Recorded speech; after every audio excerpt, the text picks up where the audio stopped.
अस्सलाम वालेकुम रहमतुल्लाहि व बरकातुहू। साडा अगला टॉपिक है जी टावा टावा तारा। एक नावल है, ये लिखा है मोहम्मद मंशा याद साहब ने। टावा टावा तारा तो टावा टावा कहते ना विरला विरला, कोई कोई घट घट तारा होना। ठीक है, मतलब असमान ते जो घट घट तारे होन ना, मतलब बहुते गूढ़े तारे ना होन, बदल बुदल जो होंगे है ना उदो घट तारे होंगे आम तौर पर। ਤੇ ਟਾਵਾਂ ਟਾਵੇਂ ਤਾਰੇ ਤੋਂ ਮੁਰਾਦ ਇਹ ਹੈ ਤੇ ਅਸੀਂ ਅੱਗੋਂ ਇਹਦੇ ਟੌਪਿਕ ਨੂੰ ਵੀ ਡੀਕੋਡ ਕਰਾਂਗੇ, ਲੇਕਿਨ ਪਹਿਲਾਂ ਅਸੀਂ ਜਰਾ ਮੁਹੰਮਦ ਮਨਸ਼ਾ ਯਾਦ ਸਾਹਿਬ ਜਿਹੜੇ ਨੇ ਨਾ, ਮੁਹੰਮਦ ਮਨਸ਼ਾ याद साहब जोड़े ना, याद इन्हों का तखल्लुस है, मोहम्मद मंशा इन्हों का एक्चुअल ना है। इन्हों के बारे थोड़ा पढ़ लीए। ये 1937 लाहौर के लागे शेहूपुरे के लागे फरूकाबाद है जो हाफजाबाद भी लागे पैंदा, उत्थे जमे सन। 2011 इस्लामाबाद फौत हुए ने। इन्हों के वालद साहब का नाम नज़ीर अहमद सी, जोड़े पेशे तो हकीम सन ते वालदा इन्हों की बचपन तो ही फौत हो गई सन। इन्हों के वालद जो बहुत अच्छे बंदे सन, दिल के बहुत अच्छे बंदे सन कि ਜਿਹੜੇ ਲੋਕਾਂ ਨੂੰ ਫ੍ਰੀ ਦਵਾਈਆਂ ਦਿੰਦੇ ਸਨ ਪਾਕਿਸਤਾਨ ਤੋਂ ਪਹਿਲੋਂ ਲੈ ਕੇ, ਕਿਉਂਕਿ ਇੱਥੇ ਇੱਥੋਂ ਦੇ ਵਸਨੀਕ ਸਨ ਤੇ ਇੱਥੇ ਹੀ ਰਹੇ। ਇਹਨਾਂ ਨੇ ਹਿਜਰਤ ਦਾ ਜਿਹੜਾ ਸਾਰਾ ਮਾਮਲਾ ਤੇ ਉਹਦੇ ਦੌਰਾਨ ਵੀ ਲੋਕਾਂ ਦੀ ਬਹੁਤ ਜ਼ਿਆਦਾ ਖਿਦਮਤ ਕੀਤੀ। ਠੀਕ ਹੈ, ਮੈਟ੍ਰਿਕ ਆਪਨੇ ਹਾਫਜ਼ਾਬਾਦ ਸਕੂਲੋਂ ਕੀਤਾ ਤੇ ਇੰਜੀਨੀਅਰਿੰਗ ਦਾ ਡਿਪਲੋਮਾ ਵੀ ਉੱਥੋਂ ਕੀਤਾ ਤੇ ਐਮਏ ਉਰਦੂ ਰਾਵਲਪਿੰਡੀ ਤੋਂ ਕੀਤਾ ਤੇ ਐਮਏ ਪੰਜਾਬੀ ਆਪਨੇ ਲਾਹੌਰ ਤੋਂ ਕੀਤਾ, ਪੰਜਾਬ ਯੂਨੀਵਰਸਿਟੀ ਤੋਂ। ਠੀਕ ਹੈ ਜੀ, 1958 ਦੇ ਵਿੱਚ ਸਬ ਇੰਜੀਨੀਅਰ ਭਰਤੀ ਹੋ ਗਏ ਪੀਡਬਲਿਊਡੀ ਦੇ ਵਿੱਚ। ਪੀਡਬਲਿਊਡੀ ਤਾਂ ਪਤਾ ਹੈ ਨਾ, ਜਿਹੜਾ ਆਰਮੀ ਦਾ ਮਹਿਕਮਾ ਸਾਡਾ। ठीक है, ਉਹਦੇ ਚ ਇਹ ਸਬ ਇੰਜੀਨੀਅਰ ਭਰਤੀ ਹੋ ਗਏ ਤੇ 1997 ਚ ਰਿਟਾਇਰ ਹੋਏ ਐਜ਼ ਅ ਡਾਇਰੈਕਟਰ, ਉੱਥੋਂ ਰਿਟਾਇਰ ਹੋਏ। ਆਪ ਨੂੰ ਵਾਵਾ ਸਾਰੇ ਅਵਾਰਡ ਮਿਲੇ ਸੀ, ਜਿਨ੍ਹਾਂ ਅਵਾਰਡਾਂ ਦੇ ਵਿੱਚੋਂ ਪ੍ਰਾਈਡ ਆਫ ਪਰਫਾਰਮੈਂਸ ਅਵਾਰਡ ਜਿਹੜਾ ਪਾਕਿਸਤਾਨੀ ਸਰਕਾਰ ਵੱਲੋਂ ਆਪ ਨੂੰ ਮਿਲਿਆ ਸੀ 2005 ਦੇ ਵਿੱਚ, ਬਾਬਾ ਫਰੀਦ ਅਵਾਰਡ 2004 ਚ ਮਿਲਿਆ ਸੀ, ਪੰਜਾਬੀ ਫੋਰਮ ਅਵਾਰਡ ਵੀ ਆਪ ਨੂੰ ਮਿਲਿਆ ਸੀ, ਇਸਲਾਮਾਬਾਦ ਕੰਪਲੈਕਸ ਅਵਾਰਡ ਵੀ 2004 ਚ ਆਪ ਨੂੰ ਮਿਲਿਆ ਸੀ। ਉਰਦੂ ਪੰਜਾਬੀ ਦੀ ਫਿਕਸ਼ਨ ਆਪਨੇ ਲਿਖੀ, ਆਪ ਉਰਦੂ ਪੰਜਾਬੀ ਫਿਕਸ਼ਨ ਦੇ ਐਕਚੁਅਲ ਚ ਲਿਖਾਰੀ ਸਨ ਤੇ ਆਪ ਦੇ ਵਾਵਾ ਸਾਰੇ ਜਿਹੜੇ ਨਾਵਲ ਤੇ ਹੋਰ ਦੂਜੇ ਡਰਾਮੇ ਸਨ ਨਾ, ਆਪਨੇ ਉਰਦੂ ਟੈਲੀਵਿਜ਼ਨ ਦੀਆਂ ਵੀ ਲਿਖਤਾਂ ਲਿਖੀਆਂ। ਬੰਦ ਮੁੱਠੀ में जुगनू एक आपदा हैगा, एक आपकी लिखत है। मांस और मिट्टी भी लिखत है, खुला अंदर खुला भी लिखत है। शाहमुखी गुरमुखी पंजाबी का एक आपदा दूजा नावल है, दो ही नावल लिखे ने पंजाबी के, एक शाहमुखी गुरमुखी ते एक टावा टावा तारा। ते उर्दू का भी एक नावल लिखा है जिसका टाइटल है राहें। दोस्तों तुहानूं मनशा याद है टावें टावें तारे का, यह तो अंदाजा हो गया होना कि टावा टावा तारा क्यों रखा गया, क्योंकि टावा टावा तारा उदों आसमान से होंदा जो बदल होंदे ने। ठीक है, तो टावें टावें लोग तुहाडे लागे उदों रह जाते हैं जो जिंदगी च मुसीबत होंदियां ने, यानी कि मसाइब जिहड़े होंदे ने ना, परेशानियां जिहड़ियां होंदियां ने ना, वो बंदियां दी शनाख्त करांदियां ने कि किहड़ा रजिस्ट करके अगे तक नाल चलदा है। खैर जी, टावें टावा तारा एक लम्मा नावल है मोहम्मद मंशा याद साहब का, ਤੇ ਇਹਦੇ ਵਿੱਚ ਜਿਹੜਾ ਹੀਰੋ ਹੈ ਉਹਦਾ ਨਾਮ ਹੈ ਖਾਲਦ। ਠੀਕ ਹੈ ਜੀ, ਖਾਲਦ ਦੇ ਜਿਹੜੇ ਵਾਲਦ ਸਾਹਿਬ ਸਨ ਨਾ, ਉਹ ਮਨਸ਼ਾ ਯਾਦ ਦੇ ਵਾਲਦ ਸਾਹਿਬ ਆਪਕੋ ਹਕਮਤ ਕਰਦੇ ਨੇ। ਸਰ ਇੰਜ ਲੱਗਦਾ ਜਿਵੇਂ ਖਾਲਦ ਮਨਸ਼ਾ ਯਾਦ ਸਾਹਿਬ ਨੇ ਖਾਲਦ ਦਾ ਕਿਰਦਾਰ ਆਪਣੇ ਨਾਲ ਹੀ ਆਪਣੇ ਕਿਰਦਾਰ ਦੀ ਤਰਜਮਾਨੀ ਕੀਤੀ ਹੈ। ਵਾਵਾ ਗੱਲਾਂ ਗੁਰਲ ਦੀਆਂ ਵੀ ਨੇ। ਖੈਰ ਜੀ, ਖਾਲਦ ਦੇ ਵਾਲਦ ਸਾਹਿਬ ਜਿਹੜੇ ਨੇ ਉਹ ਇੱਕ ਹਕੀਮ ਨੇ ਤੇ ਬਹੁਤ ਚੰਗੇ ਦਿਲ ਦੇ ਮਾਲਕ ਬੰਦੇ ਨੇ ਤੇ ਲੋਕਾਂ ਨੂੰ ਮੁਫਤ ਦਵਾਈਆਂ ਦਿੰਦੇ ਨੇ। ਉਹ ਇਹ ਵੀ ਦੱਸਦੇ ਨੇ ਕਿ ਉਹਨਾਂ ਦੇ ਖਾਨਦਾਨ ਨੂੰ ਇੱਕ ਖਾਨਦਾਨੀ ਬਿਮਾਰੀ ਹੈ। ਉਹਨਾਂ ਦੇ ਜਿਹੜੇ ਘਰ ਹੈਗੇ ਨੇ ਨਾ ਲੋਕ ਨੇ, ਅਫਰਾਦ ਨੇ, ਉਹ ਕਦੀ ਵੀ ਕੋਈ ਮੁਸੀਬਤ ਡਿਪਰੈਸ਼ਨ ਨਹੀਂ ਝੱਲ ਸਕਦੇ, ਜ਼ਿਹਨੀ ਤੌਰ ਤੇ ਟੈਨਸ਼ਨ ਨਹੀਂ ਲੈ ਸਕਦੇ, ਕਿਉਂਕਿ ਉਹ ਜਿਹੜੀ ਨਾ ਉਹ ਪਾਗਲ ਹੋ ਜਾਂਦੇ ਨੇ ਤੇ ਇਹ ਗੱਲ ਉਹਨਾਂ ਦੀ ਬਰਦਾਸ਼ਤ ਤੋਂ ਬਾਹਰ ਹੈ। ਐਕਸੈਸਿਵਨੈਸ ਆਫ ਡਿਪਰੈਸ਼ਨ ਉਹਨਾਂ ਨੂੰ ਪਾਗਲ ਮੈਡ ਕਰ ਦਿੰਦੀ ਹੈ। ਇਹ ਜਿਹੜਾ ਨਾਵਲ ਹੈ ਨਾ, ਇਹ ਸਾਰੇ ਦਾ ਸਾਰਾ ਪਿੰਡ ਦੀ ਵਸੋਂ ਦੇ ਨਾਲੋਂ ਆਗਾਜ਼ ਹੁੰਦਾ ਹੈ। ਮਤਲਬ ਪਿੰਡ ਦੇ ਵਿੱਚ ਹੀ ਇੱਕ ਪਿੰਡ ਹੈ, ਉਸ ਪਿੰਡ ਦੇ ਵਿੱਚ ਹੀ ਇਸ ਨਾਵਲ ਦਾ ਆਗਾਜ਼ ਹੁੰਦਾ ਹੈ। ਤੇ ਖਾਲਦ ਜਿਹੜਾ ਹੈ ਨਾ, ਉਹ ਜਦੋਂ ਨਾਵਲ ਖੁੱਲਦਾ ਹੈ ਉਦੋਂ ਪਤਾ ਲੱਗਦਾ ਹੈ ਕਿ ਉਹ 10ਵੀਂ ਦੇ ਪੇਪਰ ਦੇ ਰਿਹਾ ਹੈ। ਉਹਦਾ ਇੱਕ ਬੈਸਟ ਫਰੈਂਡ ਹੈ, ਉਹਦਾ ਨਾਮ ਹੈ ਅਨਵਰ। ਅਨਵਰ ਨੂੰ ਤੁਸੀਂ ਜ਼ਿਹਨ 'ਚ ਰੱਖਣਾ ਹੈ। ਠੀਕ ਹੈ, ਅਨਵਰ ਜਿਹੜਾ ਉਹਦਾ ਬੈਸਟ ਫਰੈਂਡ ਹੈ ਨਾ, ਉਹਦੇ ਕੋਲੋਂ ਨਾ ਉਹ ਕਿਤਾਬਾਂ ਲੈ ਕੇ ਨਾ ਇਹ ਵਾਪਸ ਜਾ ਰਿਹਾ ਹੁੰਦਾ, ਕਿਉਂਕਿ ਉਹ ਪੇਪਰ ਦੇਣ ਡਿਆ ਹੁੰਦਾ। ਕੁਝ ਕਿਤਾਬ ਉਹਦੇ ਕੋਲ ਲੈ ਕੇ ਵਾਪਸ ਜਾ ਰਿਹਾ ਹੁੰਦਾ ਤੇ ਰਾਹ ਦੇ ਵਿੱਚ ਉਹਨੂੰ ਨਜ਼ਰ ਆਉਂਦੀ ਚੌਧਰੀਆਂ ਦੀ ਜੰਜ। ਉਹ ਪਿੰਡ ਦੇ ਚੌਧਰੀ ਜਿਹੜੇ ਹੁੰਦੇ ਨੇ ਨਾ, ਉਹਨਾਂ ਦੇ ਘਰ ਆ, ਚੌਧਰੀਆਂ ਨੂੰ ਵੀ ਤੁਸੀਂ ਜ਼ਿਹਨ 'ਚ ਰੱਖਣਾ ਹੈ। ਠੀਕ ਹੈ, ਉਹਨਾਂ ਦੇ ਘਰ ਨਾ ਕੋਈ ਵਿਆਹ ਸ਼ਿਆਹ ਹੁੰਦਾ ਹੈ। ਉੱਥੇ ਅਨਵਰ ਰਾਹ ਦੇ ਵਿੱਚ ਇੱਕ ਕੁੜੀ ਵੇਖਦਾ ਹੈ, ਉਸ ਕੁੜੀ ਦਾ ਨਾਂ ਹੈ ਜੀ ਫਰਾ ਜਮਾਲ। ਫਰਾ ਬੀਬੀ ਦਾ ਨਾਂ ਹੈ ਤੇ ਉਹ ਪੂਰੀ ਜੰਜ ਦੇ ਵਿੱਚੋਂ ਵੱਖਰੀ ਹੀ ਨਜ਼ਰ ਆਂਦੀ ਹੁੰਦੀ। ਖਾਲਦ ਉਹਦੇ ਤੇ ਫਰੀਫਤਾ ਹੋ ਜਾਂਦਾ ਹੈ, ਖਾਲਦ ਮਰ ਜਾਂਦਾ ਹੈ। ਮਤਲਬ ਸ਼ਹਿਰ ਦੀ ਕੁੜੀ ਸੋਹਣੀ ਹੁੰਦੀ, ਉਹਦੀਆਂ ਅਦਾਵਾਂ ਨੂੰ ਚੰਗੀਆਂ ਲੱਗਦੀਆਂ ਤੇ ਉਹਨੂੰ ਵੇਂਦਾ ਹੀ ਰਹਿੰਦਾ। ਅਬ ਹੁਣ ਫਰਾ ਜਮਾਲ ਕੌਣ ਹੈ? ਫਰਾ ਜਮਾਲ ਮਲਕ ਅੱਲਾ ਯਾਰ ਐਡਵੋਕੇਟ ਸਾਹਿਬ ਜਿਹੜੇ ਨੇ ਨਾ, ਉਹ ਸ਼ਹਿਰ ਰਹਿੰਦੇ ਨੇ ਤੇ ਉਹਨਾਂ ਦੀ ਧੀ ਹੈ। ਫਰਾ ਦੀਆਂ ਦੋ ਭੈਣਾਂ ਨੇ, ਰਜ਼ਵਾਨਾ ਤੇ ਫਰਜ਼ਾਨਾ, ਤੇ ਉਹ ਫਰਾ ਦੀ ਵਾਲਦਾ ਦਾ ਨਾਮ ਹੈ ਫਾਤਿਮਾ। ਠੀਕ ਹੈ, ਖਾਲਦ ਜਿਹੜਾ ਹੈ ਨਾ, ਉਹ ਖਾਲਸ ਇੱਕ ਪਿੰਡੂ ਬੰਦਾ ਹੈ ਤੇ ਉਹਦੀ ਟੋਟਲ ਫੈਮਿਲੀ ਕੀ ਹੈ? ਇੱਕ ਯੂਨਸ ਉਹਦਾ ਵੱਡਾ ਭਰਾ, ਇੱਕ ਉਹਦੀ ਬੇਵਾ ਭੈਣ ਤੇ ਉਹਦੇ ਵਾਲਦ ਸਾਹਿਬ ਜਿਹੜੇ ਹਕੀਮ ਨੇ। ਠੀਕ ਹੈ, ਇਹ ਆ ਇੰਟਰੋਡਕਸ਼ਨ। ਅੱਗੇ ਸ਼ੁਰੂ ਹੁੰਦਾ ਹੈ ਦੁਸ਼ਮਣੀ ਦਾ ਇੱਕ ਮਾਮਲਾ। ਠੀਕ ਹੈ, ਇੱਕ ਬੰਦਾ ਹੈ, ਉਹਦਾ ਨਾਮ ਹੈ ਮਲਕ ਖੁਸ਼ੀ ਮੁਹੰਮਦ। ਖੁਸ਼ੀ ਜਿਹੜਾ ਕਦੀ ਖੁਸ਼ੀ ਨਹੀਂ ਹੋਇਆ। ਠੀਕ ਹੈ, ਉਹਨੇ ਪੂਰੇ ਨਾਵਲ ਨੂੰ ਖੁਸ਼ੀ ਨਹੀਂ ਵਕਤ ਪਾਇਆ। ਠੀਕ ਹੈ, ਖੁਸ਼ੀ ਮੁਹੰਮਦ ਜਿਹੜਾ ਹੈ ਨਾ, ਉਹਨੇ ਖਾਲਦ ਜਿਹੜਾ ਕਹਾਣੀ ਦਾ ਹੀਰੋ ਹੈ, ਉਹਦੇ ਦਾਦੇ ਦੇ ਨਾਲ ਫਰਾਡ ਕੀਤਾ ਸੀ। ਤੇ ਜਿਹੜਾ ਉਹਦਾ ਦਾਦਾ ਸੀ ਨਾ, ਉਹ ਸਾਧੂ ਜਿਹਾ ਬੰਦਾ ਸੀ, ਸਾਈਂ ਬੰਦਾ ਸੀ। ਠੀਕ ਹੈ, ਤੇ ਫਰਾਡ ਕਰਕੇ ਖਾਲਦ ਦੇ ਦਾਦੇ ਦੀ ਸਾਰੀ ਜ਼ਮੀਨ ਆਪਣੇ ਨਾਂ ਲਵਾ ਲਈ ਸੀ। ਫਿਰ ਉਹਦੀ ਦਾਦੀ ਨੇ ਕੇਸ ਕੀਤਾ ਤੇ ਉਹ ਕੇਸ ਖੁਸ਼ੀ ਮੁਹੰਮਦ ਜਿੱਤ ਗਿਆ, ਯਾਨੀ ਕਿ ਉਹਦੀ ਦਾਦੀ ਕੇਸ ਹਾਰ ਗਈ। ਦਾਦਾ ਉਹਦਾ ਸਾਧੂ ਜਿਹਾ ਬੰਦਾ ਸੀ, ਉਹ ਵਫਾਤ ਪਾ ਗਿਆ। ਮਲੰਗ ਜਿਹਾ ਬੰਦਾ ਸੀ, ਜਦੋਂ ਮਲੰਗ ਬਣ ਗਿਆ ਬੰਦਾ ਸੀ ਤੇ ਉਹਦਾ ਮਜ਼ਾਰ ਬਣ ਗਿਆ। ਲੋਕ ਚੜਾਉਂਦੇ ਸਨ, ਲੇਕਿਨ ਉਹਦੇ ਵਿੱਚੋਂ ਖਾਲਦ ਹਰਾਂ ਦਾ ਘਰਾਨਾ ਕੁਝ ਵੀ ਨਹੀਂ ਸੀ ਰਹਿੰਦਾ। ਇਹਨਾਂ ਦੇ ਘਰ ਦਾ ਇੱਕ ਹੋਰ ਵੱਡਾ ਸੀ, ਉਹਦਾ ਨਾਂ ਸੀ ਸਾਈਂ ਯੂਨਸ। ਉਹ ਵੀ ਉਹਨਾਂ ਗੱਲਾਂ ਦੀ ਵਜ੍ਹਾ ਤੋਂ, ਟੈਨਸ਼ਨਾਂ ਦੀ ਵਜ੍ਹਾ ਤੋਂ ਪਾਗਲ ਹੋ ਗਿਆ ਤੇ ਉਹ ਵੀ ਗਵਾਚ ਗਿਆ। ਠੀਕ ਹੈ ਜੀ, ਖਾਲਦ ਨੇ ਜਦੋਂ ਮੈਟ੍ਰਿਕ ਸ਼ੈਟਰ ਕਰ ਲਈ ਤੇ ਉਹਦੇ ਪਿਓ ਨੇ ਉਹਨੂੰ ਪੜ੍ਹਨ ਲਈ ਲਾਹੌਰ ਘਲਾ ਦਿੱਤਾ। ਤੇ ਲਾਹੌਰ ਹੋਰ ਕੀ ਸੀ? ਲਾਹੌਰ ਸਾਂ ਜੀ ਮਲਕ ਅੱਲਾ ਯਾਰ ਸਾਹਿਬ। ਠੀਕ ਹੈ, ਮਲਕ ਅੱਲਾ ਯਾਰ ਐਡਵੋਕੇਟ ਸਾਹਿਬ ਤੇ ਫਰਾ ਬੀਬੀ ਸੀ ਉੱਥੇ। ਠੀਕ ਹੈ ਜੀ, ਮਲਕ ਅੱਲਾ ਯਾਰ ਘਰ ਜਾਣ ਦਾ ਨਾ ਉਹ ਬਹਾਨਾ ਲੱਭਦਾ ਹੀ ਨਹੀਂ, ਯਾਰ ਕਦੀ ਜਾਈਏ ਉਹਨਾਂ ਦੇ ਘਰ। ਮਤਲਬ ਉਹਨੂੰ ਬੀਬੀ ਤੋਂ ਚੰਗੀ ਲੱਗੀ। ਇੱਕ ਦਿਨ ਨਾ ਪਿੰਡੋਂ ਨਿਕਲਿਆ ਤੇ ਚੌਧਰੀਆਂ ਨੇ ਉਹਨਾਂ ਨੂੰ ਆਖਿਆ ਵੀ ਜਵਾਨਾ ਗੱਲ ਸੁਣ ਲਾ, ਤੂੰ ਸ਼ਹਿਰ ਚੱਲਿਆ ਤੇ ਯਾਰ ਚੌਲਾਂ ਦੀ ਇੱਕ ਬੋਰੀ ਏ ਉਹ ਹੀ ਲੈਂਦਾ ਜਾ। ਤੇ ਉੱਥੇ ਜਿਹੜਾ ਕਿਹਨਾਂ ਦੇ ਘਰ ਮਲਕ ਅੱਲਾ ਯਾਰ ਪ੍ਰਾਹੁਣਾ ਆਇਆ ਸੀ? ਚੌਧਰੀਆਂ ਦੇ ਘਰ। ਠੀਕ ਹੈ, ਉੱਥੇ ਇੱਕ ਵਕੀਲ ਰਹਿੰਦਾ ਮਲਕ ਅੱਲਾ ਯਾਰ, ਉਹਦੇ ਘਰ ਚੌਲਾਂ ਦੀ ਬੋਰੀ ਦੇ ਦੀ ਤੇ ਫਲਾਣਾ ਐਡਰੈਸ ਸੀ। ਉਹਨੂੰ ਬਹਾਨਾ ਮਿਲ ਗਿਆ, ਕਿਹਨੂੰ? ਹੀਰੋ ਨੂੰ ਬਹਾਨਾ ਮਿਲ ਗਿਆ ਉਹਨਾਂ ਦੇ ਘਰ, ਮਲਕ ਸਾਹਿਬ ਦੇ ਘਰ, ਯਾਨੀ ਫਰਾ ਬੀਬੀ ਦੇ ਘਰ ਜਾਣ ਦਾ। ਠੀਕ ਹੈ, ਤੇ ਦੂਸਰੀ ਵਾਰ ਉਹਨੇ ਫਰਾ ਬੀਬੀ ਨੂੰ ਵੇਖਿਆ, ਜਿਹੜੀ ਪਹਿਲਾਂ ਨਾਲੋਂ ਵੀ ਬਹੁਤ ਹੀ ਸੋਹਣੀ ਲੱਗਦੀ ਪਈ ਸੀ।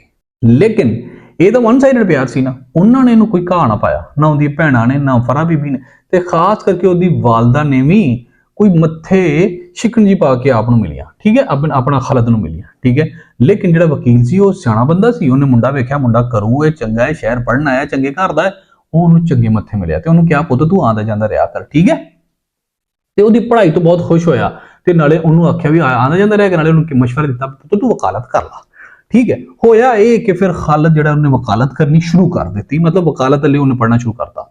ਇੱਕ ਦੁਸ਼ਮਣੀ ਤਾਂ ਅਸੀਂ ਵੇਖ ਲਈ, ਇੱਕ ਹੋਰ ਦੁਸ਼ਮਣੀ ਵੀ ਹੈ। ਠੀਕ ਹੈ, ਅਨਵਰ ਹੈ ਨਾ ਜਿਹੜਾ, ਜਿੱਥੋਂ ਕਿਤਾਬਾਂ ਲੈਣ ਗਿਆ ਸੀ। ਠੀਕ ਹੈ, ਉਹਦਾ ਵੱਡਾ ਭਰਾ ਹੈ ਬਾਸੂ ਘੁਮਿਆਰ। ਅਨਵਰ ਹਰੀ ਘੁਮਿਆਰ ਹੁੰਦੇ ਨੇ ਨਾ ਜੀ। ਠੀਕ ਹੈ, ਤੇ ਨੂਰਾ ਚੌਧਰੀ, ਬਿਆਨ ਕਿਹਨਾਂ ਦਾ ਸੀ? ਚੌਧਰੀਆਂ ਦਾ। ਨੂਰਾ ਚੌਧਰੀ ਤੇ ਬਾਸੂ ਘੁਮਿਆਰ ਵੀ ਮਲਕ ਖੁਸ਼ੀ ਜਿਹੜਾ ਹੈ ਨਾ, ਜਿਹਨੂੰ ਮੈਂ ਅੱਗੇ ਆਖਿਆ ਸੀ ਇਹਦਾ ਨਾਂ ਹੀ ਸਿਰਫ ਖੁਸ਼ੀ ਹੈ, ਬਾਕੀ ਨੇ ਇਸ ਪੂਰੇ ਨਾਵਲ 'ਚ ਵਕਤ ਪਾਇਆ, ਵੀ ਇਹਨਾਂ ਦੀ ਆਪਸ ਦੁਸ਼ਮਣੀ। ਨੂਰਾ ਚੌਧਰੀ, ਬਾਸੂ ਘੁਮਿਆਰ ਵੀ, ਇਹ ਦੋ ਬੰਦੇ ਵੀ ਇਹਦੇ ਦੁਸ਼ਮਣ ਨੇ ਤੇ ਇਹਨਾਂ ਵੀ ਆਪਸ ਇੱਕ ਦੂਜੇ ਦਾ ਇਹਨਾਂ ਦੇ ਮਕਾਲਾ ਨੇ। ਬਾਸੂ ਘੁਮਿਆਰ ਜਿਹੜਾ ਹੈ ਨਾ, ਅਨਵਰ ਦਾ ਵੱਡਾ ਭਰਾ ਹੈ ਤੇ ਕਬੱਡੀ ਦਾ ਮੰਨਿਆ ਪਰਮਾਨਿਆ ਭਲਵਾਨ ਆਦਮੀ ਹੈ। ਪੂਰੇ ਇਲਾਕੇ 'ਚ, ਪੂਰੇ ਪਿੰਡਾਂ 'ਚ, ਲਾਗੇ ਦੇ ਪਿੰਡਾਂ 'ਚ ਉਹਦਾ ਨਾਂ ਹੈ। ਤੇ ਬਾਸੂ ਚੌਧਰੀਆਂ ਦੇ ਮੁੰਡਿਆਂ, ਬਾਸੂ ਕੋਲੋਂ ਨਾ ਚੌਧਰੀ ਜਿਹੜੇ ਨੇ ਨਾ, ਕੌਣ ਚੌਧਰੀ? ਜਿਨ੍ਹਾਂ ਨੇ ਆਟੇ ਦੀ ਔਰ ਚੌਲਾਂ ਦੀ ਬੋਰੀ ਦਿੱਤੀ ਸੀ, ਜਿਨ੍ਹਾਂ ਦੇ ਵਿਆਹ ਆਇਆ ਸੀ ਨਾ, ਉਹ ਚੌਧਰੀ ਦੇ ਮੁੰਡੇ ਬਾਸੂ ਕੋਲੋਂ ਸੜਦੇ ਵੀ ਨੇ ਤੇ ਬੇਇੱਜ਼ਤ ਕਰਨ ਦਾ 24 ਘੰਟੇ ਬਹਾਨਾ ਲੱਭਦੇ ਨੇ, ਕਿਉਂਕਿ ਚੌਧਰੀ ਦੇ ਮੁੰਡੇ ਸਾਰੇ ਨਾ ਘੁਮਿਆਰਾਂ ਦਾ ਮੁੰਡਾ ਚੰਗਾ ਭਲਵਾਨ ਹੈ ਤੇ ਇਲਾਕਿਆਂ 'ਚ ਉਹਦੀ ਇਲਾਕਿਆਂ 'ਚ ਉਹਨੂੰ ਲੋਕ ਦੁਨੀਆ ਜਾਣਦੀ ਹੈ। ਇੱਕ ਦਿਨ ਚੌਧਰੀ ਨੂਰਾ, ਕੌਣ? ਚੌਧਰੀ ਨੂਰਾ। ਠੀਕ ਹੈ, ਨੂਰਾ ਚੌਧਰੀ ਜਿਹੜਾ ਹੈ ਨਾ, ਇਹ ਹਾਲਾਂਕਿ ਇੱਕ ਪਾਰਟੀ ਨੇ ਇਹ ਦੋਵਾਂ ਦੀ ਮੁਖਾਲਫਤ ਹੈ। ਕਿਹਦੇ ਨਾਲ? ਖੁਸ਼ੀ ਮੁਹੰਮਦ। ਇੱਕ ਦਿਨ ਚੌਧਰੀ ਨੂਰਾ ਮਸਜਿਦ ਦੇ ਗੁਸਲਖਾਨੇ 'ਚ ਨਹਾਉਣ ਜਾਂਦਾ ਹੈ ਤੇ ਉੱਥੇ ਨਾ ਜਿਹੜਾ ਹੁੰਦਾ ਹੈ ਨਾ ਬਾਸੂ ਘੁਮਿਆਰ, ਇਹ ਨਾ ਉੱਥੇ ਪਾਣੀ ਭਰਦਾ ਹੁੰਦਾ ਤੇ ਨੂਰਾ ਜਾਣ ਕੇ ਨਾ ਉਹਨੂੰ ਤੰਗ ਕਰਨ ਵਾਸਤੇ ਨਹਾਉਂਦਾ ਰਹਿੰਦਾ, ਉਹਨੂੰ ਤੰਗ ਕਰਦਾ। ਉਹਨੂੰ ਜਿਹੜਾ ਨਾ ਘੁਮਿਆਰ, ਉਹਦੀ ਅਕਲ ਮਰ ਜਾਂਦੀ, ਉਹ ਗੁੱਸੇ ਆ ਕੇ ਉਹਨੂੰ ਫੜ ਕੇ ਤੇ ਕੁੱਟ ਦਿੰਦਾ। ਪੰਚਾਇਤ ਬਹਿੰਦੀ ਹੈ ਤੇ ਜਿਹੜਾ ਨਾ ਉਹ ਬਾਸੂ ਦਾ ਪਿਓ ਜਾਂਦਾ, ਬਾਸੂ ਨਹੀਂ ਜਾਂਦਾ, ਬਾਸੂ ਘੁਮਿਆਰ ਜਾਂਦਾ, ਉਹਦਾ ਪਿਓ ਨਹੀਂ, ਬਾਸੂ ਦਾ ਪਿਓ ਜਾਂਦਾ, ਬਾਸੂ ਘੁਮਿਆਰ ਨਹੀਂ ਜਾਂਦਾ। ਤੇ ਬਾਸੂ ਨੂੰ ਜਿਹੜਾ ਨੂਰੇ ਚੌਧਰੀ ਦਾ ਭਰਾ ਇੱਕ ਗਫੂਰਾ ਹੈ ਨਾ, ਉਹ ਰਾਜ ਫੜ ਲੈਂਦਾ ਤੇ ਲੇਕਿਨ ਬਾਸੂ ਤਗੜਾ ਹੁੰਦਾ ਉਹਦੇ ਕੋਲ, ਕੱਲੇ ਕੋਲ, ਉਹਨੂੰ ਕੁੱਟ ਕੇ ਵਾਪਸ ਘਲਾ ਦਿੰਦਾ ਗਫੂਰੇ ਨੂੰ। ਬਾਸੂ ਹਜੇ ਤੱਕ ਬਾਸੂ ਨੂੰ ਕੁਛ ਨਹੀਂ ਹੋਇਆ। ਫਿਰ ਹੁੰਦਾ ਇਹ ਆ ਕਿ ਬਾਸੂ ਦਾ ਤੇ ਉਸ ਦੇ ਜਿਹੜਾ ਪੁਰਾਣਾ ਯਾਰ ਹੈ ਨਾ, ਜਿਗਰੀ ਯਾਰ ਹੈ ਬਸ਼ੀਰਾ ਚੱਦੜ, ਉਹਦਾ ਮੁਕਾਬਲਾ ਮਿੱਥਿਆ ਜਾਂਦਾ ਹੈ ਵੀ ਇਹਨਾਂ ਦੋਵਾਂ ਦੀ ਕਬੱਡੀ ਖੇਡੀ ਜਾਏਗੀ। ਅੱਜ ਤੱਕ ਬਾਸੂ ਨੂੰ ਕੋਈ ਨਹੀਂ ਹਰਾ ਸਕਿਆ, ਬਾਸੂ ਨੇ ਸਿੱਖਾਂ ਨੂੰ ਵੀ ਹਰਾਇਆ, ਮੁਸਲਿਮਾਂ ਨੂੰ ਵੀ ਹਰਾਇਆ, ਤੇ ਹੁਣ ਬਸ਼ੀਰੇ ਦੇ ਨਾਲ ਉਹਦਾ ਮੁਕਾਬਲਾ ਆ ਜਾਂਦਾ ਤੇ ਪੂਰੇ ਇਲਾਕੇ ਧੁੰਮ ਪੈ ਜਾਂਦੀ। ਲੇਕਿਨ ਹੁੰਦਾ ਹੈ ਇਸ ਦੌਰਾਨ ਜਿਸ ਦਿਨ ਕੌਡੀ ਦਾ ਮੁਕਾਬਲਾ ਹੁੰਦਾ ਹੈ, ਚੌਧਰੀਆਂ ਦੇ ਮੁੰਡੇ ਇਕੱਠੇ ਹੋ ਕੇ ਜਾਂਦੇ ਨੇ ਤੇ ਬਾਸੂ ਦੀ ਜਾ ਕੇ ਲੱਤ ਭੰਨ ਦਿੰਦੇ ਨੇ, ਬਾਸੂ ਦੀ ਤੇ ਹੁਣ ਚੌਧਰੀਆਂ ਦੀ ਵੀ ਆਪਸ ਵਿੱਚ ਮੁਖਾਲਫਤ ਪੈ ਗਈ ਹੈ। ਠੀਕ ਹੈ, ਬਸ਼ੀਰਾ ਚੱਦਰ ਜਦੋਂ ਹਸਪਤਾਲ ਜਾਂਦਾ ਉਹਨੂੰ ਮਿਲਣ ਵਾਸਤੇ ਤੇ ਕਸਮ ਖਾਂਦਾ ਮੈਂ ਅੱਜ ਤੋਂ ਬਾਅਦ ਕੌਡੀ ਨਹੀਂ ਖੇਡਾਂਗਾ। ਤੇ ਬਾਸੂ ਦਾ ਨਿੱਕਾ ਭਰਾ ਅਨਵਰ, ਜਿਹਦੇ ਕੋਲੋਂ ਕਿਤਾਬਾਂ ਲੈਣ ਗਿਆ ਸੀ ਖਾਲਦ, ਉਹ ਕਸਮ ਖਾ ਲੈਂਦਾ ਮੈਂ ਅੱਜ ਤੋਂ ਬਾਅਦ ਨਹੀਂ ਪੜ੍ਹਨਾ ਤੇ ਉਦੋਂ ਤੱਕ ਨਹੀਂ ਪੜਾਂਗਾ ਜਦੋਂ ਤੱਕ ਨੂਰੇ ਤੇ ਗਫੂਰੇ ਨੂੰ ਮਾਰ ਨਾ ਦਿਆਂ।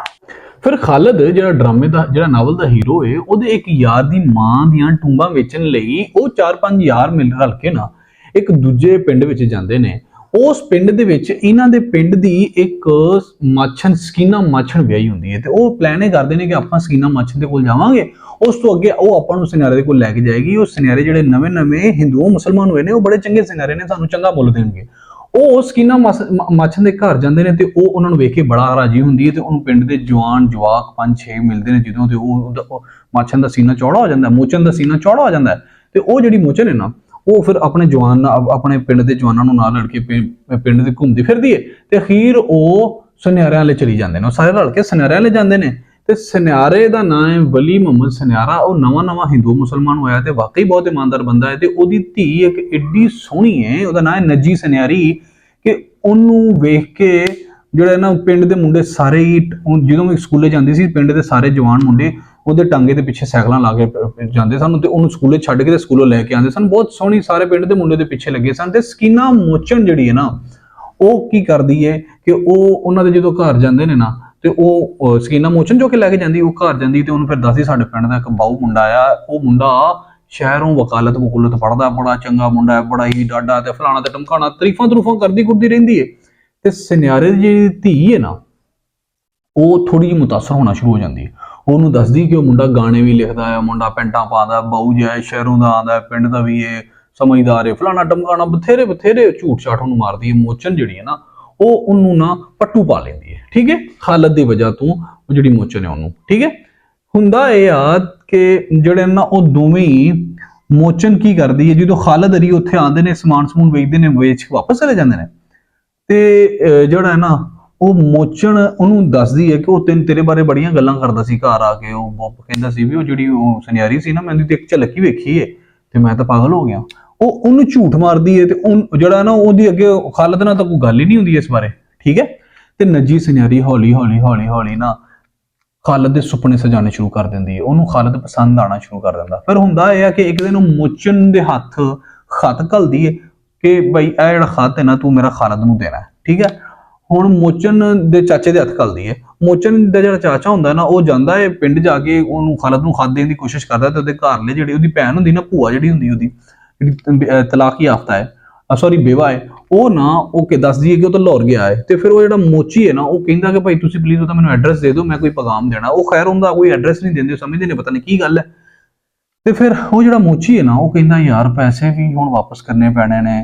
ਚਲੋ ਉਹ ਕੀ ਕਰਦਾ ਕਿ ਉਹ ਪਿੰਡ ਦੇ ਕਿਸੇ ਹੋਰ ਬੰਦੇ ਦੇ ਕੋਲ ਇੱਕ ਚਿੱਠੀ ਦਾ ਜਵਾਬ ਲਿਖਾ ਕੇ ਨਾ, ਤੇ ਵਾਪਸ ਜਾ ਕੇ ਨੱਜੀ ਸੁਨਿਆਰੀ ਨੂੰ ਦੇ ਦਿੰਦਾ। ਨੱਜੀ ਸੁਨਿਆਰੀ ਫਿਰ ਉਹਦੇ ਬਦਲੇ ਜੇ ਖਤ ਘੱਲਦੀ ਹੈ, ਉਹ ਉੱਥੇ ਪਿੰਡ ਲੈ ਕੇ ਜਾਂਦਾ, ਉਸੇ ਬੰਦੇ ਕੋਲ ਜਵਾਬ ਲਿਖਾ ਕੇ ਵਾਪਸ ਫਿਰ ਨੱਜੀ ਦੇ ਦਿਲ ਦੇ ਵਿੱਚ ਉਮੰਗਾਂ ਤਾਗਾਂ ਜਾਗ ਪੈਂਦੀਆਂ, ਤੇ ਉਹ ਸਮਝਦੀ ਹੈ ਕਿ ਖਾਲਦ ਉਹਨੂੰ ਬਹੁਤ ਪਸੰਦ ਕਰਦਾ, ਤੇ ਉਹ ਖਾਲਦ ਨੂੰ ਬਹੁਤ ਪਸੰਦ ਕਰਦੀ ਹੈ, ਕਿਉਂਕਿ ਉਹ ਜਿਹੜਾ ਬੰਦਾ ਹੈ ਉਹਨੇ ਸਾਰੀਆਂ ਬਨਾਵਟੀ ਗੱਲਾਂ ਖੱਚ ਲਿਖੀਆਂ ਹੁੰਦੀਆਂ, ਤੇ ਉਹ ਸੁਪਨੇ ਸਜਾਣ ਲੱਗ ਪੈਂਦੀ ਹੈ ਖਾਲਦ ਦੇ। ਅੱਛਾ ਜੀ, ਹੁੰਦਾ ਇਹ ਆ ਕਿ ਨੱਜੀ ਸੁਨਿਆਰੀ ਤੇ ਖਾਲਦ ਦੇ ਪਿੰਡ ਦੇ ਵਿਚਕਾਰ ਇੱਕ ਪਿੰਡ ਹੁੰਦਾ, ਉੱਥੇ ਕੋਈ ਸ਼ਾਦੀ ਰਚੀ ਜਾਂਦੀ ਹੈ, ਠੀਕ ਹੈ। ਉਸ ਵਿਆਹ ਤੇ ਖਾਲਦ ਵੀ ਜਾਂਦਾ ਹੈ, ਨੱਜੀ ਸੁਨਿਆਰੀ ਤੇ ਮੋਚਨ, ਸਕੀਨਾ ਮੋਚਨ, ਦੋਵੇਂ ਵੀ ਜਾਂਦੇ ਨੇ, ਠੀਕ ਹੈ। ਤੇ ਉੱਥੇ ਜਿਹੜਾ ਬੰਦਾ ਸੀ ਮਲਕ ਖੁਸ਼ੀ ਮੁਹੰਮਦ, ਜਿਹੜਾ ਖਾਲਦ ਦਾ ਦੁਸ਼ਮਣ ਸੀ ਨਾ, ਉਹਦਾ ਜਿਹੜਾ ਪੁੱਤਰ ਰਹਿ ਜਾਂਦਾ ਹੈ, ਉਹਦਾ ਜਿਹੜਾ ਪੁੱਤਰ ਹੁੰਦਾ ਨਾ ਵਾਰਸ, ਉਹ ਵੀ ਜਾਂਦਾ ਉੱਥੇ, ਠੀਕ ਹੈ। ਅਚਾਨਕ ਇਹਨਾਂ ਸਾਰਿਆਂ ਦਾ ਕੋਇਨਸੀਡੈਂਸ ਹੁੰਦਾ ਹੈ। ਜਿਹੜੀ ਨੱਜੀ ਸੁਨਿਆਰੀ ਹੁੰਦੀ ਹੈ ਨਾ, ਉਹ ਸੈਨਤਾ ਕੋਠੇ ਤੇ ਚੜ ਕੇ ਸੈਨਤਾ ਮਾਰਨ ਦੀ ਕੋਸ਼ਿਸ਼ ਕਰਦੀ ਹੈ, ਤੇ ਇਸ ਦੌਰਾਨ ਵਾਰਸ ਉਹਨੂੰ ਵੇਖ ਲੈਂਦਾ ਹੈ। ਹਾਲਾਂਕਿ ਹਜੇ ਤਾਂ ਖਾਲਦ ਨੂੰ ਇਸ ਬਾਰੇ ਕੋਈ ਪਤਾ ਨਹੀਂ ਹੈਗਾ, ਠੀਕ ਹੈ।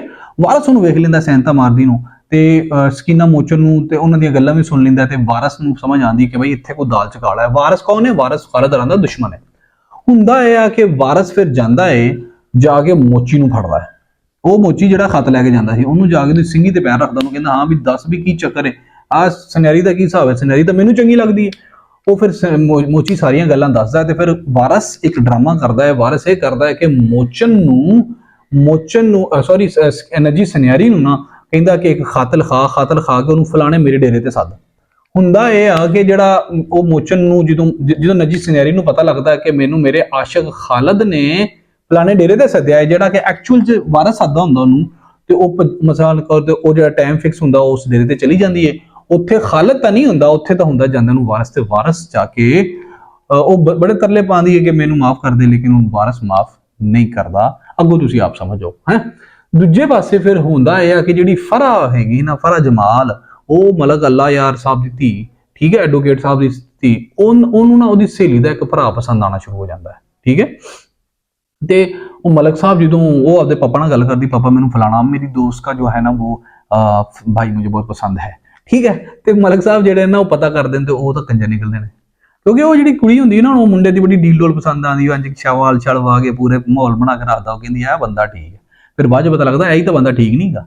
ਮਲਕ ਸਾਹਿਬ ਤੇ ਫਾਤਮਾ ਬਹਿ ਕੇ ਮਸ਼ਵਰਾ ਕਰਦੇ ਨੇ, ਕਹਿੰਦੇ ਨੇ ਜੀ ਸਾਡੀ ਧੀ ਜਿਹੜੀ ਫਰਾ ਹੈ ਉਹ ਜਿਹੜੇ ਮੁੰਡੇ ਨੂੰ ਪਸੰਦ ਕਰਦੀ ਹੈ, ਤੇ ਮਤਲਬ ਉਹ ਕੰਜਰਾਂ ਨਾਲ ਚਲੀ ਜਾਏਗੀ ਤੇ ਕੀ ਖਵਾਏਗੀ। ਖੈਰ ਉਹ ਕਹਿੰਦੇ ਨੇ ਯਾਰ ਜਿਹੜਾ ਮੁੰਡਾ ਹੈ ਨਾ ਖਾਲਦ, ਉਹਦਾ ਫਿਊਚਰ ਮੈਨੂੰ ਬਹੁਤ ਬ੍ਰਾਈਟ ਲੱਗਦਾ ਹੈ। ਮੁੰਡਾ ਕੰਪੀਟੈਂਟ ਹੈ, ਪਿੰਡੋਂ ਆਇਆ, ਮਿਹਨਤੀ ਹੈ, ਤੇ ਵਕੀਲ ਵੀ ਨੇ ਕਰੀਬ ਬਣੀ ਜਾਣਾ, ਵਕਾਲਤ 'ਚ ਚੰਗੇ ਨੰਬਰ ਲੈਣ ਡਿਆ।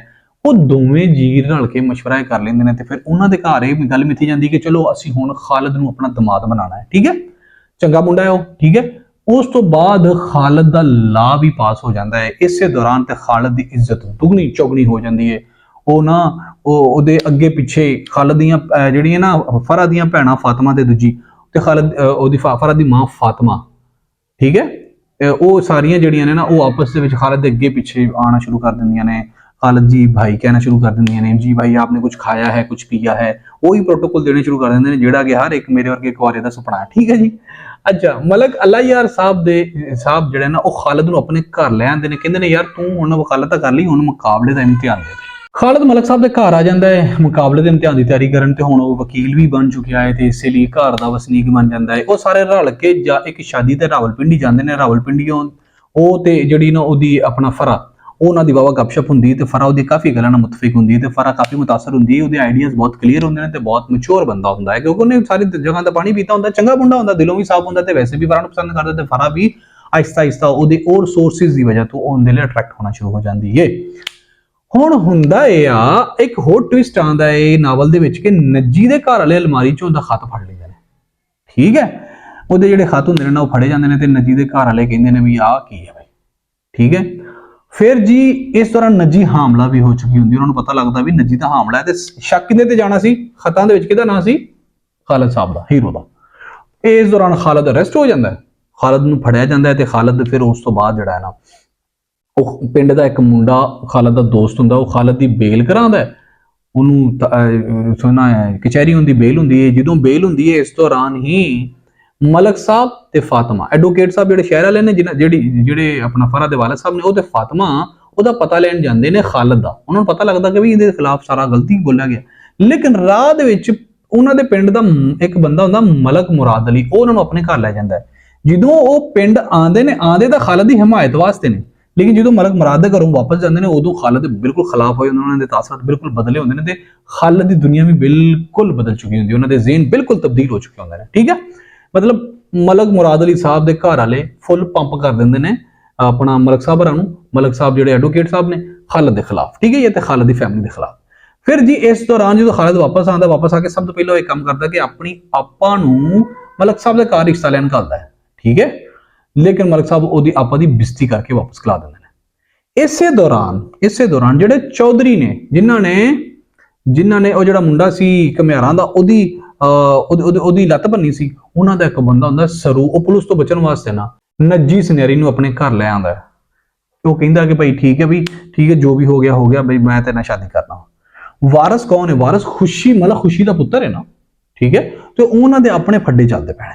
ਫਿਰ ਜੀ ਬਾਸੂ ਘਮਿਆਰ ਦੀ ਲੱਤ ਭੰਨਣ ਵਾਲੇ ਨੂਰਾ ਤੇ ਗਫੂਰਾ ਜੇਲ੍ਹ ਚੋਂ ਰਿਹਾ ਹੋ ਕੇ ਆ ਜਾਂਦੇ ਨੇ, ਤੇ ਜਦੋਂ ਬਾਹਰ ਆਉਂਦੇ ਨੇ ਤੇ ਅਨਵਰ ਜਿਹੜਾ ਖਾਲਿਦ ਦਾ ਬੇਲੀ ਹੁੰਦਾ, ਪਹਿਲੇ ਸੀਨ ਦੇ ਵਿੱਚ ਜਦੋਂ ਖਾਲਿਦ ਇੱਕ ਆਪਣੇ ਬੇਲੀ ਘਮਿਆਰ ਦੇ ਕੋਲ ਕਿਤਾਬਾਂ ਲੈ ਕੇ ਆਉਂਦਾ ਨਾ, ਉਹ ਅਨਵਰ ਜਿਹੜਾ ਬਾਸੂ ਦਾ ਛੋਟਾ ਭਰਾ ਹੁੰਦਾ, ਜਿਹੜਾ ਪੜ੍ਹਦਾ ਹੁੰਦਾ, ਉਹ ਐਲਾਨ ਕਰਦਾ ਕਿ ਉਹ ਆਪਣੇ ਭਰਾ ਦੀ ਸੱਟਾਂ ਦਾ ਬਦਲਾ ਆਪ ਲਏਗਾ।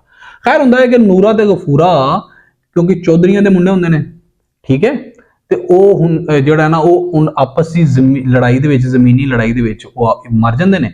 ਤੇ ਇਸੇ ਲੜਾਈ ਦੇ ਵਿੱਚ ਸਰੂ ਜਿਹੜਾ ਨਾ ਜਿਹੜਾ ਲੈ ਕੇ ਆਂਦਾ ਏ, ਜਿਹੜਾ ਉਹਨੂੰ ਨੱਜੀ ਸੁਨਿਆਰੀ ਨੂੰ ਆਪਣੇ ਘਰ ਲੈ ਕੇ ਆਂਦਾ ਹੈ ਨਾ, ਉਹਨੂੰ ਵੀ ਫਾਂਸੀ ਹੋ ਜਾਂਦੀ ਹੈ, ਠੀਕ ਹੈ। ਉਸੇ ਲੜਾਈ 'ਚ ਮਰਡਰ ਹੋ ਜਾਂਦਾ, ਤੇ ਮਰਡਰ ਹੋਣ ਤੋਂ ਬਾਅਦ ਉਹਨੂੰ ਵੀ ਫਾਂਸੀ ਹੋ ਜਾਂਦੀ ਹੈ, ਤੇ ਨੱਜੀ ਵਾਪਸ ਆਪਣੇ ਘਰ ਆ ਜਾਂਦੀ ਹੈ, ਠੀਕ ਹੈ। ਤੇ ਇਸੇ ਤਰ੍ਹਾਂ ਨੱਜੀ ਦੇ ਘਰ ਇੱਕ ਕੁੜੀ ਹੁੰਦੀ ਜਿਹੜੀ ਕਿ ਮਰੀ ਹੁੰਦੀ ਹੈ, ਨੱਜੀ ਦੇ ਘਰ ਇੱਕ ਕੁੜੀ ਮਰੀ ਹੋਈ ਪੈਦਾ ਹੁੰਦੀ ਹੈ, ਤੇ ਖਾਲਿਦ ਹੁਣ ਤੱਕ ਬਹੁਤ ਚੰਗਾ ਵਕੀਲ ਬਣ ਚੁੱਕਿਆ ਹੁੰਦਾ ਹੈ, ਤੇ ਖਾਲਿਦ ਦੀ ਸਵਾਨੀ ਜ਼ੈਨਬ ਇੱਕ ਸਾਦੀ ਜੀ ਤੇ ਮਜ਼ਹਬੀ ਜੀ ਬੀਬੀ ਹੈ, ਬਹੁਤ ਚੰਗੀ ਬੀਬੀ ਹੈ। ਖਾਲਿਦ ਦੇ 2 ਮੁੰਡੇ ਤੇ ਇੱਕ ਧੀ ਉਹਦੇ ਘਰ ਹੈ। ਹੁੰਦਾ ਇਹ ਆ ਕਿ ਨੱਜੀ ਨੂੰ ਜਿਹੜੀ ਹੈ ਨਾ ਪਿੰਡ ਦੀ ਦਾਈ ਉਹ ਦੱਸਦੀ ਹੈ ਕਿ ਵੀ ਤੇਰੇ ਘਰ ਮਰੀ ਧੀ ਪੈਦਾ ਨਹੀਂ ਸੀ ਹੋਈ, ਬਲਕਿ ਤੇਰੀ ਧੀ ਨੂੰ 100 ਰੁਪਏ ਦੇ ਇਵਜ਼ ਕੰਜਰਾਂ ਨੂੰ ਵੇਚ ਦਿੱਤਾ ਗਿਆ ਸੀ। ਠੀਕ ਹੈ। ਉਹ ਜਦੋਂ ਇਹ ਸੁਣਦੀ ਹੈ ਤੇ ਉਹ ਫਿਰ ਉਹਦੇ ਕੋਲ ਇੱਕ ਹੀ ਸਹਾਰਾ ਨਜ਼ਰ ਆਉਂਦਾ। ਉਹ ਕੌਣ ਨਜ਼ਰ ਆਉਂਦਾ? ਖਾਲਦ। ਉਹ ਖਾਲਦ ਦੇ ਕੋਲ ਜਾਂਦੀ ਹੈ ਕਿਉਂਕਿ ਖਾਲਦ ਉਸ ਟਾਈਮ ਤੱਕ ਇੱਕ ਵੱਡਾ ਵਕੀਲ ਬਣ ਚੁੱਕਿਆ ਹੁੰਦਾ। ਖਾਲਦ ਦੇ ਕੋਲ ਮਦਦ ਵਾਸਤੇ ਜਾਂਦੀ ਹੈ ਤੇ ਖਾਲਦ ਉਹਦੀ ਮਦਦ ਕਰਦਾ ਵੀ। ਉਹ 50,000 ਰੁਪਏ ਦੇ ਕੇ ਉਹਦੀ ਧੀ ਲਿਆ ਕੇ ਨੱਜੀ ਨੂੰ ਦੇ ਦਿੰਦਾ ਹੈ ਤੇ ਨੱਜੀ ਨੂੰ ਸਾਰੀ ਗੱਲ ਵੀ ਸੁਣਾਉਂਦੀ ਕਿ ਇਸ ਤਰ੍ਹਾਂ ਮੈਂ ਤੇਰੇ ਚੱਕਰਾਂ 'ਚ ਮਾਰੀ ਗਈ ਸਾਂ, ਇਸ ਲਈ ਤੇਰੇ ਨਾਂ ਤੋਂ ਖਤ ਫੜੀਚੇ ਸਨ। ਜ਼ੈਨਬ ਨੂੰ ਉਸ ਜਿਹੜੀ ਬੱਚੀ ਹੈ ਨਾ, ਉਸ ਬੱਚੀ ਜਿਹੜੀ ਨੱਜੀ ਦੀ ਧੀ ਹੈ, ਉਸ ਬੱਚੀ ਤੋਂ ਮਸਲਾ ਹੈ ਤੇ ਉਹਨੂੰ ਨਾ ਜਿਹੜਾ ਹੁੰਦਾ ਹੈ ਨਾ ਖਾਲਦ ਉਹਨੂੰ ਹੌਸਟਲ ਘੱਲ ਦਿੰਦਾ ਹੈ। ਖਾਲਦ ਦਾ ਵੱਡਾ ਭਰਾ ਯੂਨਸ ਵੀ ਘਰ ਆ ਜਾਂਦਾ, ਜਿਹੜਾ ਕਿ ਇੱਕ ਪਲਾਮੰਸ ਤੇ ਸਾਈਂ ਬਣ ਕੇ ਬਾਹਰ ਗਿਆ ਹੁੰਦਾ ਹੈ। ਖੈਰ ਹੁੰਦਾ ਹੈ ਕਿ ਖਾਲਦ ਦੀ ਸਵਾਨੀ ਐਕਸੀਡੈਂਟ ਮਰ ਜਾਂਦੀ ਹੈ। ਇਸੇ ਦੌਰਾਨ ਇੱਕ ਸਭ ਤੋਂ ਵੱਡਾ ਕੰਮ ਹੁੰਦਾ ਹੈ ਕਿ ਜਿਹੜੇ ਮਲਕ ਹੁੰਦੇ ਨੇ ਨਾ, ਮਲਕ ਮੁਰਾਦ ਅਲੀ, ਜਿਹੜੇ ਆਲਰੇਡੀ ਇਹਦੇ ਖਿਲਾਫ ਹੁੰਦੇ ਨੇ, ਉਹਨਾਂ ਦੀ ਇੱਕ ਸਵਾਣੀ ਜਿਹੜੀ ਕਿ ਸ਼ਹਿਰ 'ਚ ਅਖਬਾਰ ਦਾ ਕੰਮ ਕਰਦੀ ਹੈ, ਉਹ ਇੱਕ ਅਖਬਾਰ 'ਚ ਖਬਰ ਲਵਾਉਂਦੀ ਹੈ। ਕੀ ਖਬਰ ਲਵਾਉਂਦੀ ਹੈ? ਕੀ ਖਬਰ ਲਵਾਉਂਦੀ है कि मकामी वकील का मां के बाद बेटी से इश्क, यानी कि नज्जी दी धी नाल फिर ओदा टांका जोड़ दिंदी। हालांकि इस तरह की गल हुंदी नहीं, जिहड़ा खालद हुंदा है उन्हें उन्हें धी बना के रखा हुंदा है। फिर कहानी का अंजाम, नावल का अंजाम इस तरह हुंदा है कि जिहड़ा हुंदा है ना खालद, जिहड़ा ड्रामे का हीरो हुंदा है, क्योंकि उन्होंने खानदान दे विच ज़्यादा परेशानी बर्दाश्त करने की अहलियत नहीं होंदी, तो एक सड़क दे विच किनारे ते पिया हुंदा ते पागल हुंदा ते पानी मंगदा ते उन्हें एक बच्चा पानी दिंदा। वो कहंदा पानी च चीनी पाई, बच्चा कहंदा नहीं चीनी पाई। वो इन्नी सारी ढेर दी बुक भर के पानी च पा के पी लैंदा, कहंदा हुण सही चीनी पई है। ते फिर लोग खिड़खिड़ हसदे ने ते लोग आंदे ने इन्हां दे वड्डे भी इंज दे सन, ये भी इंज दे ने सारे। इन्हां दे विचों, इन्हां दे खानदान दे विचों हमेशा साईं हुंदा ते इह ओह साईयां दे विचों एक साईं है ते एक इस तरह मुआशरा एक तारा टावें तारे दा हाल करदे ने, एक साफ लोग सादा मेहनती बंदे दा ਇਹ ਹਾਲ ਕਰਦੇ ਨੇ ਕਿ ਉਹ ਪਾਗਲ ਹੋ ਕੇ ਮਰ ਜਾਂਦਾ ਹੈ। ਗੱਲ ਮੁੱਕੀ। ਮੇਰੇ ਵਾਲਿਦ ਸਾਹਿਬ से दुआ प्लीज कर देना। पाकिस्तान पाइंदाबाद।